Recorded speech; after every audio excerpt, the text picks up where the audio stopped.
বিসমিল্লাহ, আলহামদুলিল্লাহ, ওয়াসসালাতু ওয়াসসালামু আলা রাসূলুল্লাহ। আমাদের ইনকিউবেটরটা আমরা অবশেষে আজকে হাতে পেলাম। আজকে 16ই জানুয়ারি 2026 শুক্রবার।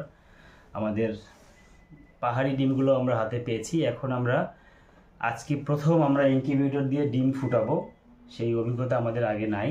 তো আজকে প্রথম দিন থেকে শুরু করে প্রতিদিনের আপডেট ধাপে ধাপে আমরা তো সব দিবই, এবং কিভাবে ইনকিউবেটর থেকে একেবারে বাচ্চা ফুটে হ্যাচিং বোর্ডিং এভরিথিং আমরা চেষ্টা করব শেয়ার করার জন্য আপনাদের মাঝে।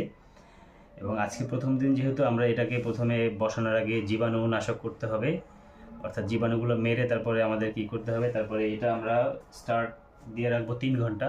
তারপর ডিমগুলো আমরা জীবাণুনাশক করার পরে 3 ঘন্টা শুকাতে হবে ফ্যানের বাতাসে, তারপরে এটা আমরা শুরু করব।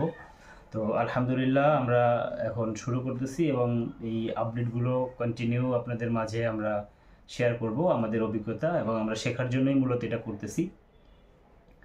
আমাদের যে অভিজ্ঞতা সেটা তো আপনারা দেখতেই পাবেন, এবং আমাদের জন্য দোয়া করবেন যাতে আমরা এই বিষয়ে সফল হতে পারি।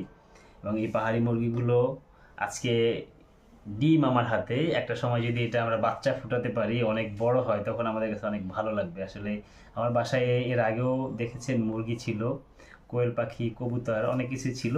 এখনও কবুতর, কোয়েল পাখি এগুলো আছে। তো মুরগিগুলো পাহাড়ি মুরগি, তো এগুলো আমার পালার খুব শখ হয়েছে। আমি চিটাগাঙেও গিয়েছিলাম, এটা কালেক্ট করতে পারিনি। তো সোহেল মামা যেহেতু কাপ্তাই থেকে এগুলো নিয়ে আসছিল, এগুলোর বীজ এখন ওনার ছাদে এগুলো আছে। মামা আমাকে বললো যে তুই ডিমগুলো নে, নিয়ে দেখ, চেষ্টা করে দেখ কী করতে পারিস কিনা। তো আলহামদুলিল্লাহ অনেকগুলো ডিম এখানে। আমরা এখন এগুলো আমাদের ইনকিউবেটরে দিব।